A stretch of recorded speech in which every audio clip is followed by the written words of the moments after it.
All right. So, hey, thanks for tuning in, everyone. Super excited to introduce to you Jordan Benjamin, who I know Amber connected us. So shout out to Amber, who's amazing. So we're doing a LinkedIn Live next week. So Amber and I, so she's good. And so today we'll She's be amazing. talking to you about mental health, specifically for tech sellers and timely message because it is the last day of the Mental Health Awareness Month. And this is also last day of the Asian American Pacific Islander month as well. And I wanted to share and add a little bit on my experience with mental health as an Asian person as well, which we talked about that during a Zoom call last time. But Mhm. yeah, excited to introduce to you to a lot of folks in my community who might not know you. You've been a perennial President's Club winner at HubSpot, and you've had a pretty decorated career. And then also, you've been traveling the world and doing so many exciting things. So I'm sure there's a lot to learn from you. Yeah, I'm excited to hang out and talk about this topic. It's something that most people get there through a lot of struggle. And especially in sales, it's kind of common in our space to think it's a hard profession, it's a hard job, and our stress tolerance grows quite a bit. But a lot of folks get to learning about mental health and finally taking some time for themselves when things get Mm, really, really bad, and they wait a long time. Like I think our society has focused a lot of people on like self help or personal development or going to a therapist. Like that only mm, has to happen when things are the absolute worst in your life. And man, if you can find the courage to get there before it's like really bad, it's really mm, helpful because for me at least, like I usually had to wait until things got really, really bad until I opened my mind enough mm. to think about how can I ask someone else for help? And I shared about that on LinkedIn the other day, and quite a few people reached out to me directly and were like, "Wow, that Mm. is me too, actually." So it's pretty interesting stuff. But happy to be here with you. Long Yeah. story short. Oh, and I also wanted to give a little bit more about your background. So you started your own company. Looks like My Core OS is the name of it. So you've been doing that for, I know you grew up in Colorado, most, it sounds like a decent chunk. So just for folks who don't know who Jordan is, he was a principal partner, sales manager, over, 6-time President's Club winner. You were promoted multiple times. You're on the board of, so yeah, so you're doing some pretty cool things. Member of Web Genius, investor with Denver Angels. You're a coach. You did Seth Godin's Alt MBA, which I'm sure we'll get into some of that. You're a big brother and big sisters of Massachusetts Bay. So basically, super important person, and you've accomplished a few things. Is uh, we're is we're what I'm hearing. we're all important people. We're all important people. It's really interesting to see Yeah. how much we associate our value to work, and our yeah, especially you look at a profile that's made to like try and make me look really good. Um, we're all humans. We're all struggling with our own struggles and challenges every single day to find our own path. Mm, And yeah, it's funny as you read off some of the accomplishments or highlights that a lot of them you kind of skip by, but as you think about or look back on your life, it's like, oh, is that where you define your value or not? But mm, it's funny to hear as mm. folks read them and look at them. But I would say, very important person. Anybody alive is a very important person. I'm just another one of them walking the path, trying to figure and stumble my own way out, stumble my own way through life, and figure it out as I go. So, no, I appreciate the humility. So let's give them a sneak peek of what they're gonna get from this conversation. What are the some of the tidbits or the 30,000 foot view summaries on what you think folks would get from why they should invest? Well, not why they should, but what they can get from spending the next 50 minutes with us. Yeah, I think they can get tips, strategies, and frameworks on how might they approach their own life.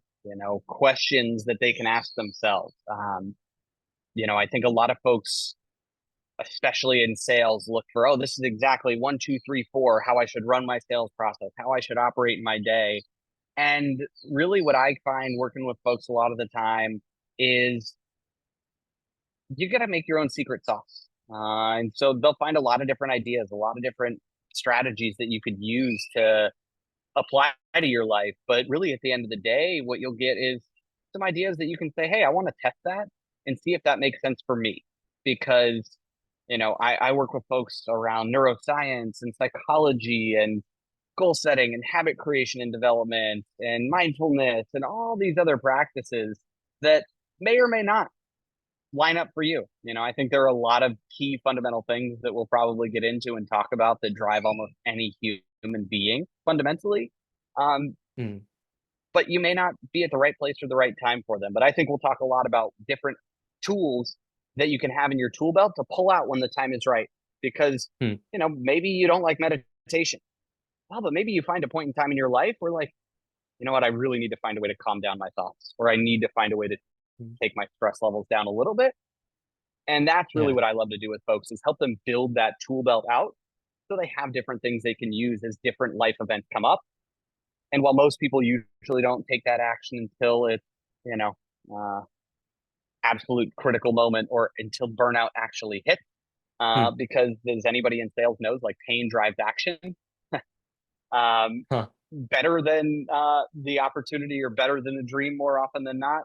Mm, Um, it's ideally for me about working with folks about how do we give you tools so when those mm. different life events and experiences come up, you've got resources, you've got something to pull out of your tool belt when the time is right. I love that. And I think what's interesting as well is when you were at HubSpot, a lot of folks were coming to you and for like yoga training and I hate to generalize, but when I think of yogi, I don't think of like a white dude who looks like you, right? I think of like usually more women that are instructors, right? So yeah, this should be Yeah, interesting. yeah. Luckily for me, my yoga story is a very good friend of mine dragged me to a yoga class at first. I was, I'm an athlete, like I don't need to do these yoga stuff. And then I got in there and like, yeah, it was like 65-year-old women that could do handstands and like I couldn't even do like the first thing, but yoga and getting into like a yoga teacher training gave me some incredible insight as to, yoga is about your own personal practice, not about the person next to you. And I think that really applies to life. Like life is Mm, your own personal practice, and social media, all these things make it so easy to compare our mm, internal imposter syndrome, our internal fear to other people's highlight reels that they mm, share, that it causes a lot of stress, a lot of anxiety, a lot of depression and uncertainty that, well, yeah, like I'm usually not sharing my uncertainty on LinkedIn or on my social platforms, mm. but it's all there. So I think that personal practice has been a really helpful one for me to think about, like, where am I at in my own practice today? And not every day is going to be perfect, and that's okay too. Mm. There's a lot to unpack there. I mean, you're clearly a very like mindful person. Oh, and a bonus content, I think it'd be great to dig deeper into your like honestly giving up probably a lot of money on the table, right? To just go out and get an RV and just travel the world. Like that takes courage, especially because I'm assuming you were making good money, right? President's Club for that many years in a row and pretty reputable company selling a sales product, right? Which any revenue generating product can be quite lucrative. So let's dig a little bit deeper into that as well.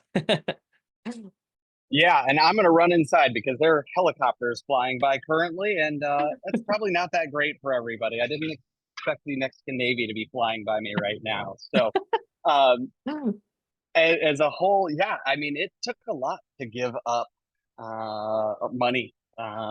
That was what I tied and associated a ton of my personal value to, was Mm, my work. And so, I mean, one, like my wife definitely helped push me a lot. But really, what got me to be comfortable enough giving it up was the stories that I've heard. And I just literally before I got on this call, was talking to a really good friend of mine who talked about how life got put back in perspective for him.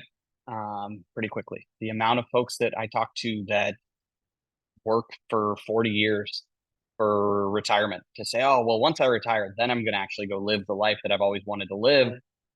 Hmm. And they don't have their health when that time comes, or they never even make it to retirement, or the person they Hmm. want to travel with doesn't make it to that point in time. And so I've had so many stories personally. My dad had cancer twice before I was 16 years old. Hmm. My best friend growing up had cancer when he was 18. And when I was a freshman in college, I'd moved to California and got the call that, hey, my best friend Luke had been a crazy car accident first and foremost, and then had cancer, and he's luckily been able to make it through it. But a lot of those perspectives early on helped me start to realize that life is not a given. Being here today, I cannot.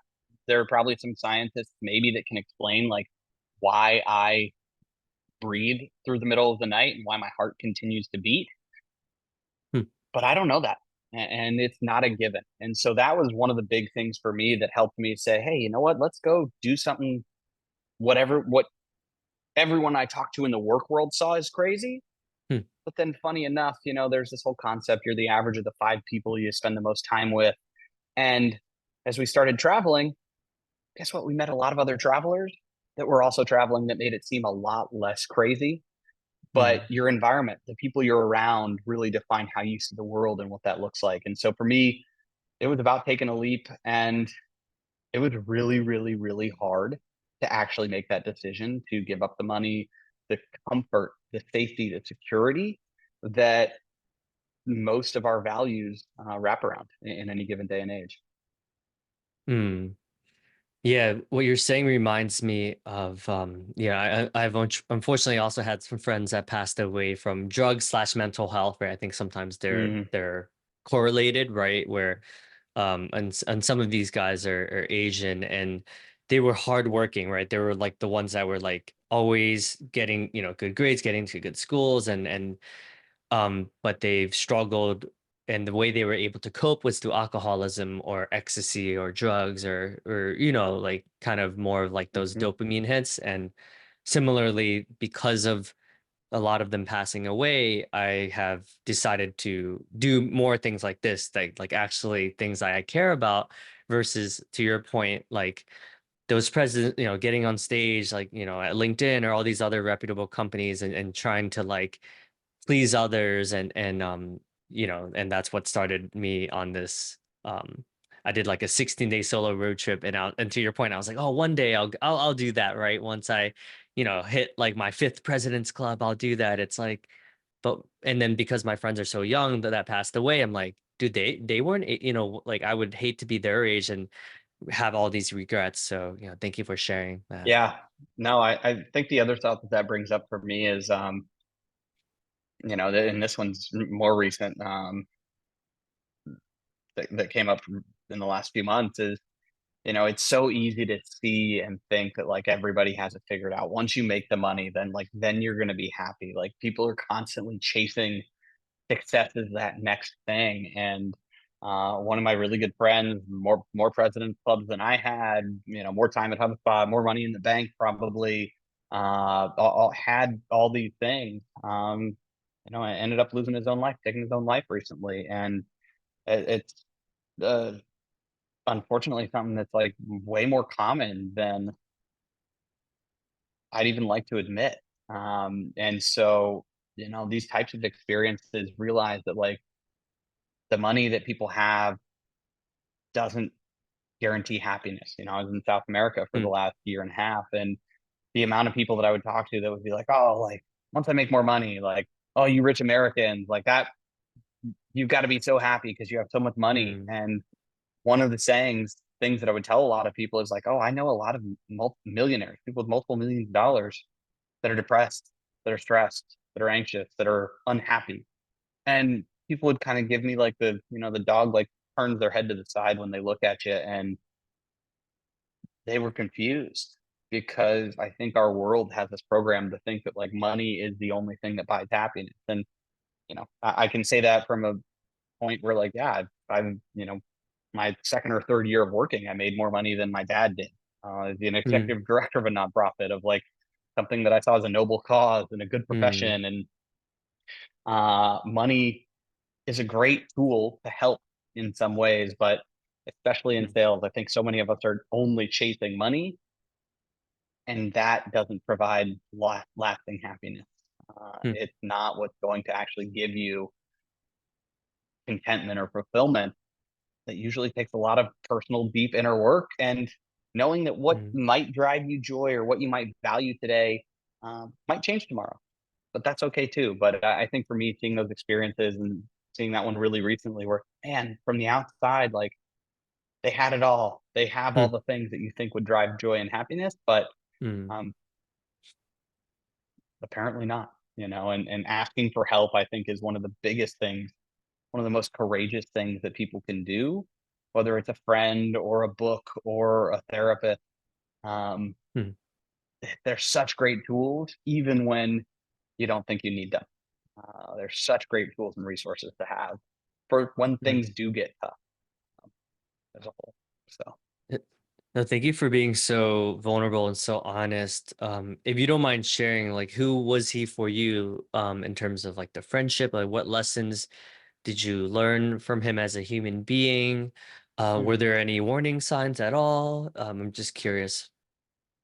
Yeah, I mean, he was somebody that like he would send me a text message every holiday.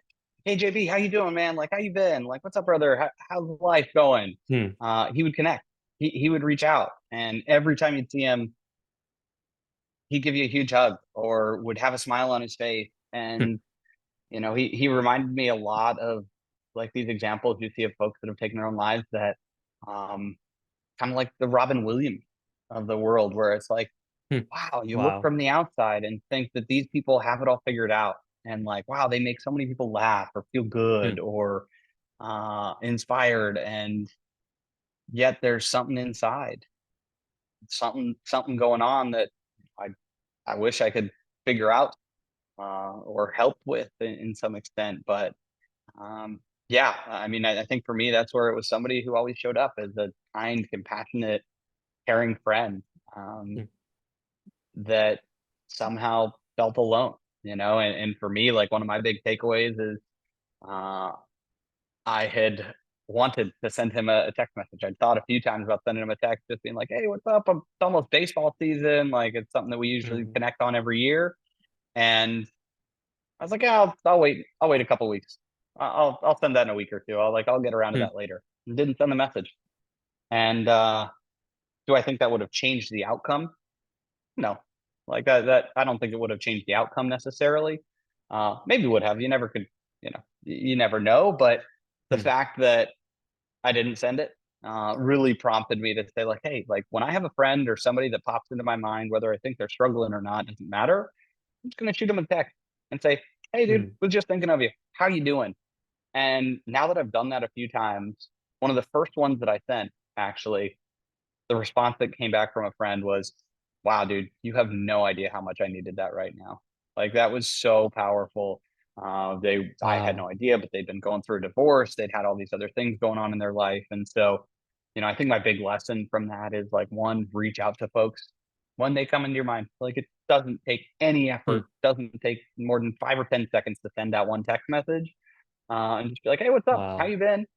And secondarily, you never know when that chance is going to go away and when you won't have it again. And living in Hmm, that sense of regret is something that is pretty painful, and hmm, is something that I think we see stats around suicide for. I mean, every group it feels like, but especially young professionals, is hmm, going up. And yet we're in a day and age where our society is more connected. We have more of the foundational fundamental needs for the most part. As you look at like Maslow's hierarchy of needs, we've got a house, we've got shelter, we've hmm, got food, we have all these other things, but yet our society is more disconnected and feels more lonely than hmm, ever. And so just reach out and connect with those folks, I think, is one thing for me that's been super helpful. And if somebody goes above and beyond for you or just shows up and makes you feel seen and appreciated, thank them for it. Be like, hey, I appreciate you. It's one of my favorite sayings hmm. that came out of the pandemic. I feel like it's just simply being like, hey, dude, I appreciate you. because I think that one can go a really long way. Mhm. Yeah, man, you're making me reflect a lot. So there was a guy I used to live with named Tyrone. He's a big black guy and he's gay. But unfortunately he lost his life recently and I was just at his funeral and I do have regret. Like he reached out a few times. Like sometimes he'll be in my neighborhood, and I think I just wanted to set boundaries because I know, like, I was like, oh, I don't want to be like, be out drinking and binge drinking with him and stuff like that. So, but I'm not gonna lie, like, part of me is like, oh, what would have happened if I actually did say yes to meeting up, right? But it's to your point, like, would it have mattered? Who knows? But it's like one of those things that there are some folks that have been reaching out to me, and I haven't quite gotten back to them yet. And I think because I just snapped out of a 6 month depression, right? So I'm just like, I just needed the space for myself. But yeah, you're reminding me, it's like, oh, Yeah. I gotta get back to my boy John, he's a good dude, right? And like a handful of others that who knows what's really going on, right? But I sensed there was something behind like their voicemails and their messages. You can tell, right? Yeah. When someone's like in pain. Yeah. Having connection is like one of the key indicators of happiness. You look at these studies that have gone out and studied like what actually drives happiness for people, and it's having community. It's having close connections, and it doesn't have to be 500 people. Maybe it's three, Yeah. four, five key things. So for me recently, especially traveling, like I've been disconnected from some of my closest friends, and so for the last few months, I'm like, great, I've got a goal that I write for myself every month.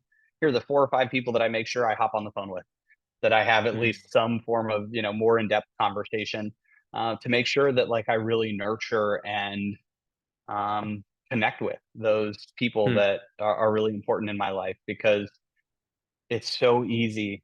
And lately, like I'm actually scheduling meetings on my calendar with my friends, which feels so goofy and so counterintuitive to like, like I should just be able to mm, connect with my friends. But now I'm like, hey, let's throw it on the calendar, because for better or worse, I think that's what a lot of us, especially in our world, live and die by, the calendar. And yeah. so, as stupid as it feels, I'm like, hey guys, like let's actually book a ooh, let's actually book a meeting to discuss and connect. Mm, And I have also gone on the path of throwing Hail Marys. I've said like, hey, you know mm, what? I'm just going to randomly call my friends. I'm just going to randomly give them a phone call. Maybe they answer, maybe they won't. But mm. I'm cold calling my friends these days, which has been Yeah. uh, fun as well. And like catch them at impromptu times when I can. But Hmm. yeah, it's been interesting. Yeah, that's man. Yeah, I love how and like I just love how I mean it's clear that you've done a lot of introspection, like a lot of soul searching, a lot of reflecting. Oh, Aniket said you're amazing. He's like, this dude is amazing. I appreciate that, dude. Uh Thank you, Annika. and, and so I'm curious, um so it sounds like you have boundaries. Like what if you suffer for not suffer because that seems so dramatic, but what if you have the opposite where like you have so many people reaching out to you all the time, but if it feels overwhelming. Like I mean, I'm very blessed that people reach out to me on a daily basis, but it almost feels like I'm like, oh my God, like I feel like I'm a bad person if I don't get back to them by the end of the day, you know? It It's hard. I That's something that I'm navigating now, especially as for the last year traveling, I kind of kept things on maintenance mode. I wasn't doing a lot of outreach. I wasn't engaging a ton of folks. And now that I'm like, Hmm, back engaging on LinkedIn and in these other areas and having meetings, uh, yes. I don't know. I don't have a great answer. I think it's really for me about figuring out like where do my priorities lie, and Uh, trying to use things like time boxing to say like, great, you know what? Here's this hour where I'm going to go in and I'm going to mm, respond to all these direct messages that I've got. Here's yeah. another hour where I'm going to go in and focus in some of these things, and I may not get to inbox zero. I may not get there, but I think it's about for me like how do I understand one, what different activities are most valuable for me right now and what I'm focused on this week or today. And so for me, it's like, okay, great. Yeah, what are the 3 things that I'm going to work to do today? Mm, Um, and I may not get them all done. Like I'm not the mm, best planner, But I think that's where it's like, great, how do I time box to focus on the things that are important, schedule them, and Mm, the one that's really, really hard for I think most humans is holding myself accountable when there's mm, nobody else to show up. Like there's a calendar mm, invite and somebody else is going to be there. Super easy mm. for me to be there. Um, Yeah. when it's just me on my own calendar, it's a little bit harder. And so Mm, really working to build that accountability, because at the end of the day, confidence comes from doing what you say you're going to do when mm, nobody else is watching, when mm, nobody else is there to hold you accountable. And that's for me what I'm working to get better at every single day, because mm, I don't think any of us are perfect. I am just trying to get 1% better every mm. day, and know that some days aren't as good as I'd like them to be, and that's okay too. So, so that segues very nicely. So it sounds like a lot of this, how you created Core OS, is because of some of these realizations and some of these pivotal moments, right? Can you share a little bit more about all the all the how you created that, and I guess the genesis of was there a tipping point? Would you say? Um, I think it was actually a way for me to work against getting burnt out. I'd sat in my role for 4 plus 5 years. I felt like I'd had that figured out, and I was still searching for fulfillment. I was making more money than I'd expected. Saw the W-2s that were like, "Oh, that's more money than I'd really anticipated to make," and all these things, and yet I still felt this desire for some form of contribution, for Hmm, learning all this stuff that I went out and had to find on my own that school never taught me. And so I started running hmm, workshops internally at HubSpot, like hmm, just giving free seminars to folks hmm, on stuff that I was learning for myself that, you know, really kind of got me tools that I was really frustrated that school never gave us. That it was like, oh yeah, whether you hmm, know going through bad breakups, I'm like, whew, school never gave me a playbook on how to navigate that. hmm, Whether it was losing friends to suicide, or just parting ways, even sometimes where you'd hmm, feel that emotional drain. Um, trying to figure out my own finances and my own health and all this other stuff. Like I didn't get much of that from school, and so for me, it started out really saying, like, how do I start just teaching folks the stuff that school never taught me, that actually applies to real life? And I think what really helped was some of that Seth Godin's hmm, Alt MBA, hmm, like opening up the idea of like soft skills are real skills, and even calling them soft skills, I cringe at a little bit because I think those are the skills that actually drive life. And once I hmm, realized that building a meditation practice is not just about managing my stress, but actually helps me reprogram my brain. Learning about neuroscience. I did a course at MIT on neuroscience for leadership, and hmm, really got me started thinking about how our brains are programmed and conditioned since we're born, essentially, to see and view the world in a certain way, to create beliefs and values that ultimately drive our action. And so for me, I realized that, wow, most of my programming has been unintentional, has been guided by either a lot of the times by my parents, which I'm sure in your community is pretty strong. I think I was really lucky that my parents were kind of like, hey, like do what you want, do what makes you happy. But I think we talked about this the other day. I had a conversation with a woman at HubSpot early on who was immigrant family, and her parents were so pissed that she went to work in tech at a startup and gamble hmm, early on with her life.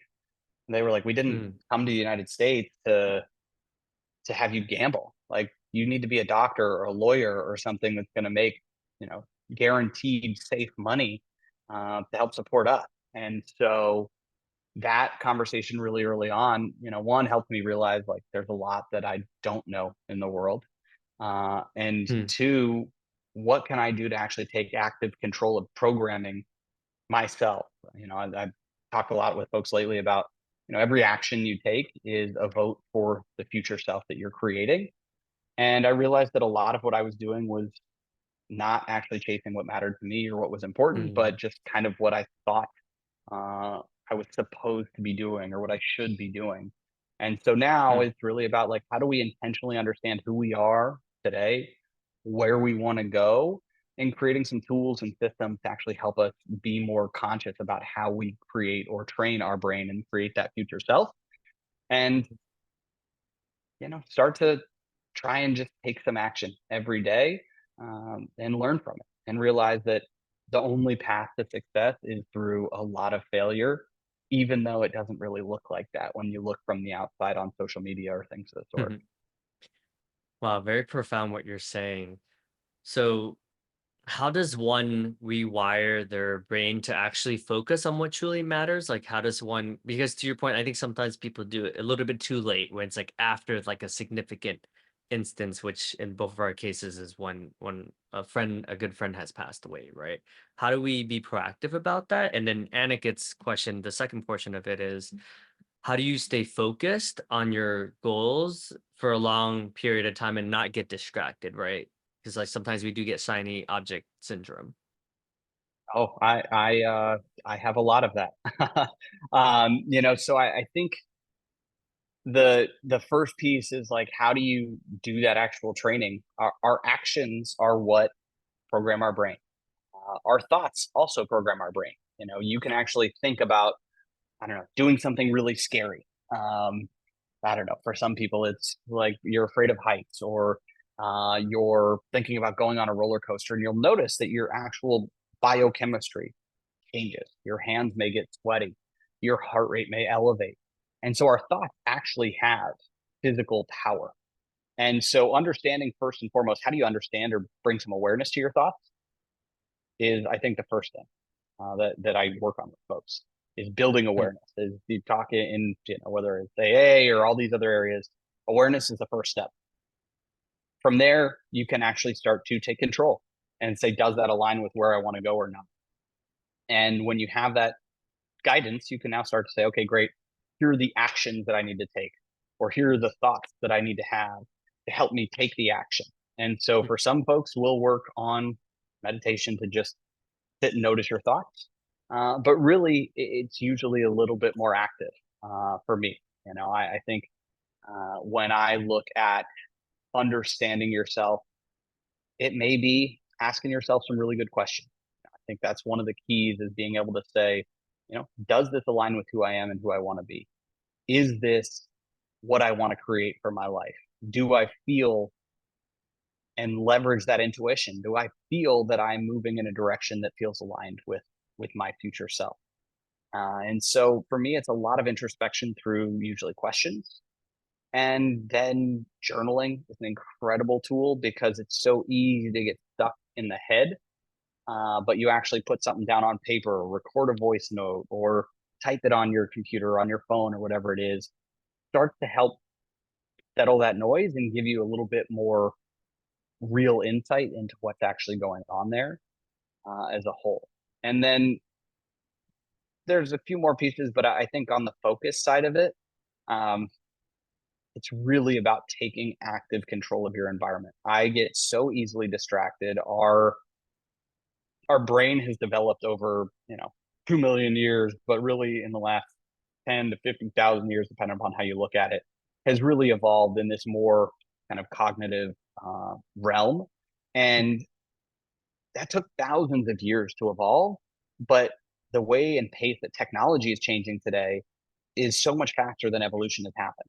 Is mm, so much faster than what's happened over the last 1,000 years, that we've got to be really intentional about creating our environment. So, anywhere from programming my phone to be on, do not disturb mode before bedtime or around certain hours, turning certain apps down, setting my phone to have the apps that I want to see first and foremost in the day are the ones on the front page. Or even I'll go to bed, and I've been playing with this one a little bit more recently. I'll go to bed with the app that I want to use first thing in the morning opened on my phone. So I open my phone and it's not 100 other notifications, but mm, it's the specific place where I want to start with my meditation app, or mm, Duolingo, or looking back at highlights or whatever it could be. And really building that awareness of understanding yourself. So the last one I'll put on focus is again making it easy. So I've put my journal on top of my phone. So I know that great. First thing I have to pick up my journal before I'm going to pick up my phone. So I program my environment to make those types of things easier for me to do because the way that companies operate, they understand how the brain works. They understand how to trigger dopamine, how to Mm, get us addicted. And I'm not mad at them for it because they're just doing their jobs. They're solving for shareholder value, like that is what their job is, and I get it. mm, And that's why I really work, for myself and with others to say, okay, how do we create more intentional awareness about our environment so we don't have to try and fight against these things that you're probably not going to win against in most cases. mm. Wow, so much to unpack there, man. It's clear that you're very thoughtful about this approach and you're just sharing what's worked for you, right? I'm hearing an intentionality around where we put our attention, right? Being notice of the dopamine hits via social media notifications and just being mindful of either putting the phone away or not even in the same room, to just habit stacking, right? Like putting the journal on top of the phone. So it's like, hey, like if I want to journal more, then this will be more intentional and it'll help me be able to live towards the life I would like to live versus being pushed and pulled, um, for these companies that are making billions of dollars, right? And I worked at LinkedIn, so I'm guilty of it, right? Like when I worked there, I noticed how addicting LinkedIn is, right? And to your point, all everyone's highlight reels, you'll never feel enough if all you do is read every day. Oh, this person who I went to school with just got this really, really high paying job and is like has started all these amazing nonprofits and blah blah blah. And it's like I feel like I only have time to volunteer for one nonprofit, right? It's like there's always a constant comparison. So yeah, Yeah, I'm a lot. curious. Have you been using anything else for yourself too, or out of those areas? I'm curious for you now that we're Um, talking about it. Journaling for sure has helped a lot. Yesterday was the first time where I actually, because being a content creator is weird. You and I talked about this, right? Content creation is weird because even in like, oh, I had a breakthrough. It's like, oh, I have to share this with my community because it will get me quote unquote likes slash more status, right? And I might get 5 new subscribers just from sharing this one breakthrough.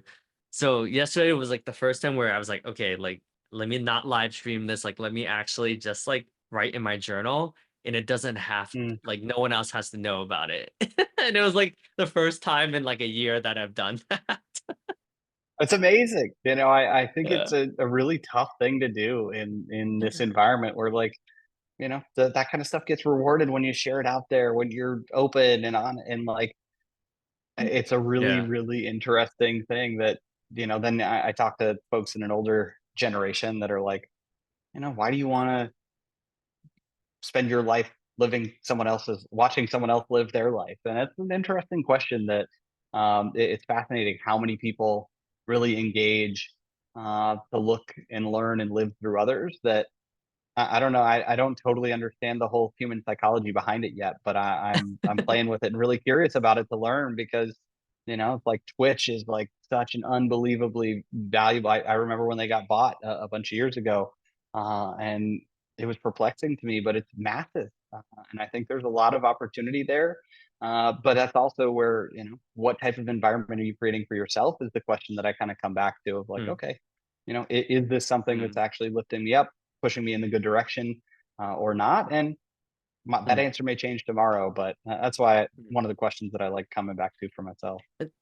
Well, but it's interesting, right? Because I think we can choose our energy to follow, like, I hate to be, this might sound come off judgmental, but follow like some TikTokers who, let's just say, are talking about things that really trigger our monkey brains, right? Like in terms of into fight, flight.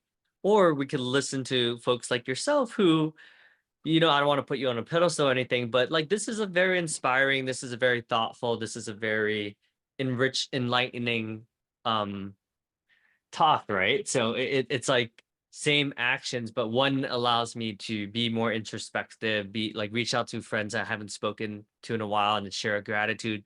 And the other one causes hate and divide and Trump is a horrible so it's just like where do I want to spend my energy, right?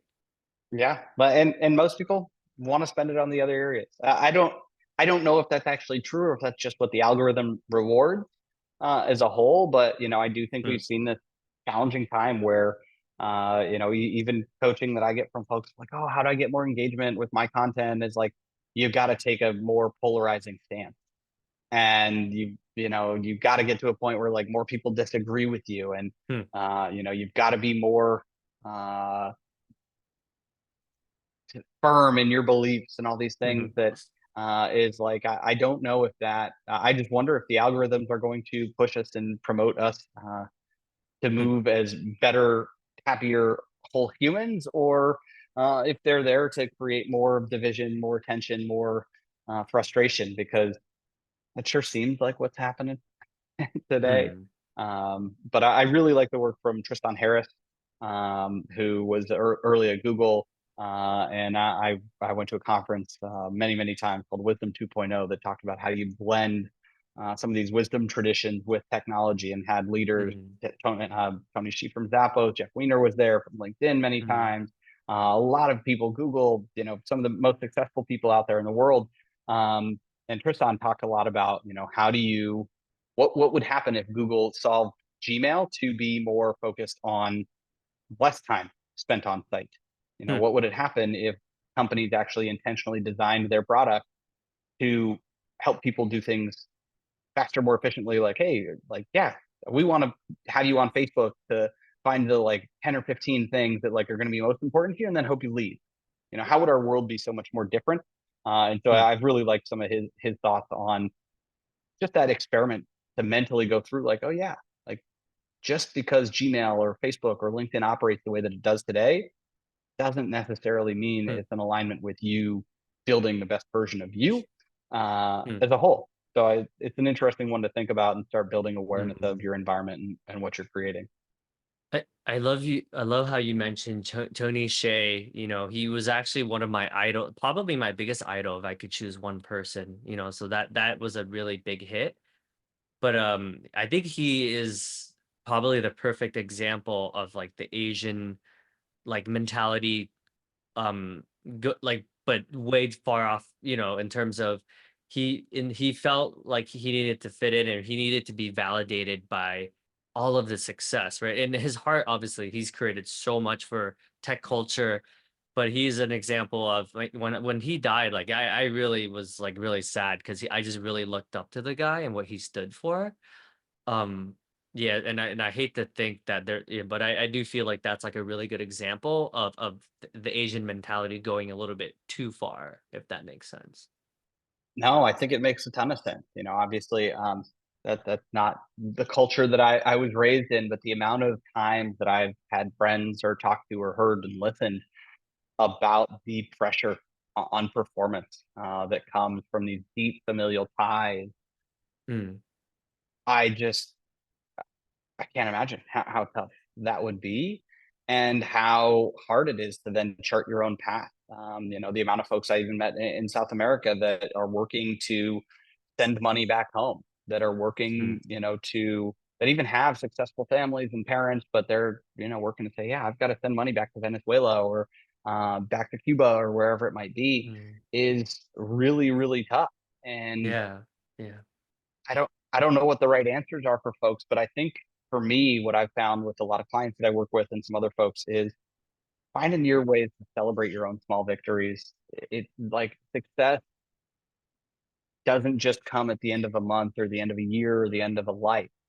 Success comes every single day, but it's really easy Mm, to skip over or not take for granted those small victories along the way. And sometimes in sales, for me, even it was realizing, and what I talk to a lot of folks about is like, hey, like celebrate the no's. A no mm, can so easily be seen as like, oh, that's negative. That's not. That shows that you're out there. You're trying. You're getting yourself on the path to your next yes. mm, Because especially with sales, I grew up playing baseball, and I think that was one of the things that helped me build some resilience, because even at the professional level, which I never got to, mm, but as a professional baseball player, if you are successful 3 out of 10 times, you're failing 7 out of 10 times but you end up in the Hall of Fame. You're one of the best ever. Hmm. And so I think that's also in sales where you realize like, hey, if you get 30% close Hmm. rate, awesome. 7 out of 10 times you're getting a no. Well, that's okay. Hmm. Celebrate those no's. Yeah, you may end the month here today. Maybe you're on a monthly quota and you're not where you want to be. That's okay. What happens next is what's really important. And that to me is where one of the big philosophies that I love comes from Coach K at Duke, who talked about next play. And it's like whatever you've just done doesn't matter anywhere Hmm. near as much as what you actually go out and do afterwards and what you do next. Hmm. And so you can sit there and be really angry about the bad month or about what you missed or what you did or didn't do or you missed the shot. Or Hmm. you can say, hey, I'm going to learn from that. And now here's how I'm going to move forward. And that to me is where, finding those small victories, finding those things to one, give yourself a little bit of grace can help program the brain to find more good because most of what our brain is programmed for is to keep us alive and look for the bad stuff and Hmm. say, okay, what is the next play that I'm going to go out and run? Knowing what I know now, how do I take that next step forward as a whole Hmm. are a couple of things that have been super helpful for me. Wow, so much gold, man. You're like a Aniket called you a calm motivational speaker. Well, I love it. I love it. I'll take it. I'm going to put that one in my brag book. I'll throw that one out there too. That's one of the things that I love doing is this came from Dan Kyer, legendary HubSpotter. Guy has more energy than almost anybody that I've ever met at like 65 years old. He would run circles around our like brand new hires at 20 years old. And he talked about a brag book. It's like, hey, mm, you have that sales waterfall, you get an email from a client mm, or a prospect or a manager or a leader at the team, and they call you out and celebrate you. It's mm. like, great. I've got screenshots of those different messages from people, or when I've run different Yeah, so workshops or had good. clients. I've put those messages in a spot to say, hey, you know what? I'm going to go back and look at those for the times that I struggle with my uncertainty or whatever it is. Mm, It's a really great way to go back and remember like the times that you've had success in the past, because it's not always going to love be that. there. It's part of the learning. Love that, man. Brag book. Such a practical tip for any tech seller who's being hard on themselves. So Aniket also had a question on, would you be willing to share one of your success stories or lessons from your career, your decorated career path, right? Because not everyone gets to make six presidents clubs at a very competitive organization. And then how were you able to stay motivated to some of that during those times? Yeah, I mean, so a lot of what I did at HubSpot, I was working with some of our channel partners, helping small business owners grow their businesses.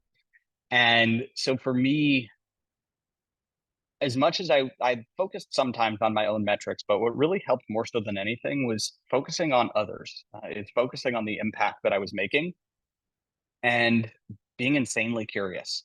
And so kind of combining those two things together is what really helped me realize like, if I can go help other people, that's a much more sustainable motivator than me just trying to be, get another president's club. I put those together and they can be really helpful. But there's a really cool article from Clayton Christensen, who was a prolific professor, Harvard, all sorts of really cool stuff. And he talks about, what's your yardstick in life? How do you measure the value of your own life? And there are a lot of people that will have that yardstick as the money in the bank. You know, that's their yardstick. That's how they measure the value of their own life, especially in sales. And I still look at my bank account frequently. I'm still checking investments and things of the sort. But if you can start changing that yardstick to be more about the number of people that you've impacted or helped, you could start to have so much more sustainable energy and motivation. And so for me, some of the Hmm. success stories, as I think about the businesses that I've worked with, was seeing revenue grow from $50,000 for a single small business owner to being able to employ 5, 6, 8, 10 people and running $1 million plus a year business. Seeing that type of Hmm. impact is really what started to get me excited. Seeing how they could then provide for their families or take the vacation that they'd always dreamed of, or help their clients and their customers have more success, are some of the Hmm. things that really helped me. And there was another early conversation that I had in my HubSpot career. um, with one of our trainers, Andrew Quinn, who he told me about how he was selling like yellow page ads way back in the day in his sales career, and how he got really bored really quickly. He was like, "Man, I know the conversation that I'm having every single time. I have the same conversation with people over and over again. Like, I'm going to go into these small businesses and like pretty boring when you have that same conversation time and time again." Hmm. And what shifted for him and what has stuck with me to this day was he was like, I had the choice when I walked in, and I think the example he used was like a a store that sold like nuts and bolts for plumbing supplies. Like, not that sexy of a business, not that exciting. And he was like, I can go in here and be bored about having the same conversation, or I can say, wow, this guy runs a business selling these little things, and it's $1 million+ a year business. Hmm. I'm curious to find out like what you got going on here. And so adopting this attitude of curiosity is hard, I think, in sales, Hmm. especially like after a while, you feel like you have the same conversation over and over again. You know what these people are Hmm. going to say. You know what's getting in their way. You know that they're probably going to tell you no, even though you might be able to help them. But being able to show up to these conversations and say, wow, what can I learn? How can I show up Hmm. and be really curious here? I think curiosity is the most empowering and powerful sales skill that you can have. Um, and also for life to keep things interesting because our perspective is all that really defines like whether we enjoy our life or not. And that choice is up to us. And we get to make it every Hmm. day. And whether we show up and think like, yep, I'm just repeating the motions, I'm doing the same old thing over and over again, that sucks. It's not very Hmm. empowering. That's not very inspiring. But if you can show up and say, hey, I've got the opportunity to help somebody and I've got the opportunity to learn, you can start hitting on some of the core fundamental principles that really help drive fulfillment and joy within yourself as a human. Hmm. That's deep, man. Yeah. Oh man, that book is so good. Yeah, it seems like we follow a lot of the same people. I mean, it's evident in who you're being that you're actually implementing and applying a lot of these lessons that you're learning from Seth Godin or all these amazing people that you learn from, and now you're sharing it within specifically the tech sales community. Um, Yeah. so Trying every day. well, this has been amazing. I have no doubt. I'm sure we'll have many more because I know, like, I personally have gotten so much value from this. I know there's been a pretty decent amount of people watching through the live as well. So just want to Amazing. acknowledge you for the way of being that allows people to just feel comfortable. You're truly listening, like your mindfulness and just your practice and curiosity shows, and the questions you ask, your acknowledgement of when you listen to folks when they speak about whatever they are, and just your compassion and your ability to understand, and the humility as well. I mean, for someone that has had a lot of success, like on the court and off the court, in a business sense, and even I'm sure and who you're being like with your friends. So just wanted to say thank you for this contribution. If anyone wants to reach out to you, what are the best ways they can learn more about Core OS? And what are some other ways they can continue to follow your content and support you in your initiatives? Yeah, LinkedIn is great for me. Jordan Benjamin. If you want to shoot me an email, Jordan at mycoreos.com. Are usually the easiest ways to get directly in touch with me. And then I just want to, thank you as well, Davidson, as I think a lot of what you're doing for your community is so powerful. From the conversations we've had, like there is so much opportunity for folks to learn and grow, and it's scary a lot of times to ask for help. I think that that has been one of the most profound things for me to think about. That I've got a lot of room to grow in, but being able to ask for help from somebody else is so helpful because I think a lot of people are kind of going through life uh, like it's a boxing match, and yet they don't have anybody in their own corner. They go Hmm. back after a round, after a tough week, Oof, day, month, year, it's and good. they're going back to that corner more or less by themselves. They expect their manager to maybe do it for them, or their parents, or like a friend or two, which is great to have all those things put together. But really thinking about how do you intentionally ask for help or build your personal board of directors or the team around you is where don't be afraid to ask for help.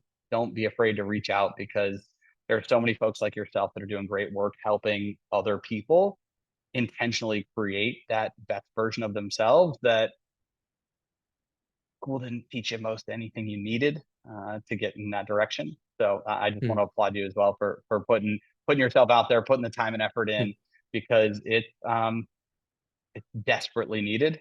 Because I think school has set most of us up to be great factory workers, mm, but not really be our best version of ourselves as humans. mm. Wow, man, so much gold, man. You're like a walking yogi, right? It's amazing. Uh, and I yeah, appreciate it. Thank you. You as so well. yeah, I'm sure we'll do many more. This is a topic that I'm also very passionate about, and you're doing God's work now. So I just want to say thank you. And yeah, I'm sure you'll continue to impact many lives. And yeah, I think it seems like this is getting pretty, and I'm sure afterwards more people will watch it. So I think let's Yeah. keep it going. Awesome, man. Well, I appreciate you. Thank you so much for spending some time and for joining on. This has been a blast. Thank you so much.